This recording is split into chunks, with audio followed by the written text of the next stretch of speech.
থেকে এখন থেকে রেডি করে রাখি, বুঝলি? দুধ, গঙ্গা জল এগুলো দিয়ে বড় বাটির মধ্যে করি, তারপর ঘটিতে ঘটিতে আলাদা করে ঢেলে নেব। আগে দুধ দিলাম, এবার দেবো গঙ্গা জল, দিলাম গঙ্গা জল। হ্যাঁ, দুধ, গঙ্গা জল দেবো, একটু মধু দেবো,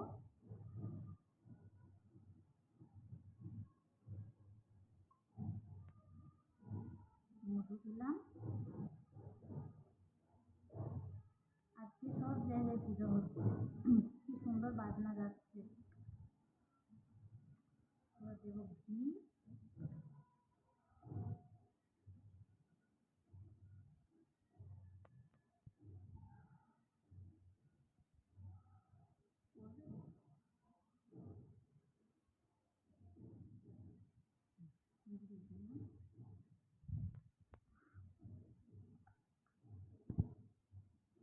দুধ, গঙ্গা জল, ঘি, মধু, আর এই যে দেবো সিদ্ধি পাতা।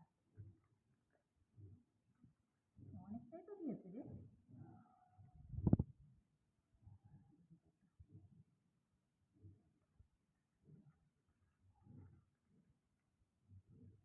তৈরি হয়ে গেল, এবার ঘটিতে ঘটিতে ঢেলে নেব।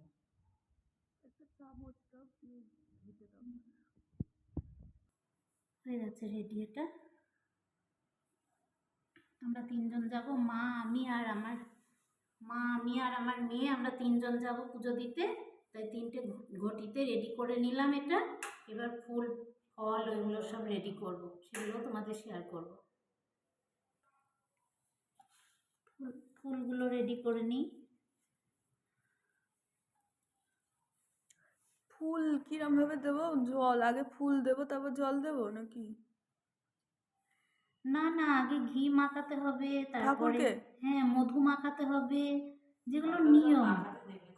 কিন্তু ওখানে আজকে কি হবে জানি না। তোমাদের নিয়মটা শুনি, কি করতে ওই হবে? তো ঘি, আগে মধু এগুলো মাখিয়ে নিতে হবে, নেওয়ার পরে আগে ফুলগুলো সাজিয়ে নাও, মালা পরে দিও, নয়তো মালা তুলতে গিয়ে ফুল সব মাটিতে পড়বে। বড় থালা নিতে হবে না, মানে এতেই হবে, ফুলগুলো দিয়ে নাও, তার উপরে মালা দাও। এই তো এই ফুল নিয়েছি। দিয়ে ঘি মধু মাখানোর পরে ওই যে দুধ, গঙ্গা জলের পঞ্চগব্যটা, ওইটাকে ঠাকুরকে দিয়ে স্নান করাতে হবে। তারপরে অনেকে গঙ্গা জল দিয়ে তারপরে আবার স্নান করায়। তো সেগুলো বাড়ির ইয়েতে হয়, কিন্তু মন্দিরে গিয়ে আজকে যা ভিড়, আজকে আর সম্ভব নয়।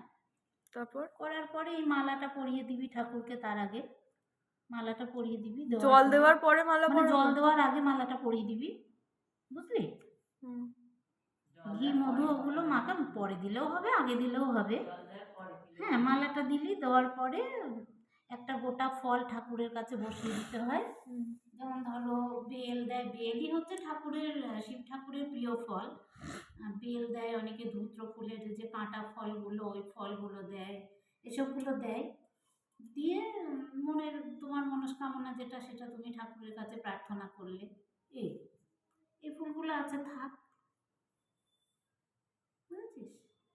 আর আখণ্ড, এই যে আতপ চাল লাগে না, মানে ভাঙা নয়, পুরো গোটা, ওইখানে শিব ঠাকুরের মাথায় দিতে হয়। একটা 16 আনা কয়েন একটা ঠাকুরের কাছে দিতে হয়, একটু মিষ্টি দিতে হয়, এসবগুলো দিতে হয়। আর ওই মন্ত্র ওম নমঃ শিবায় এটা বলে পূজা করতে হবে।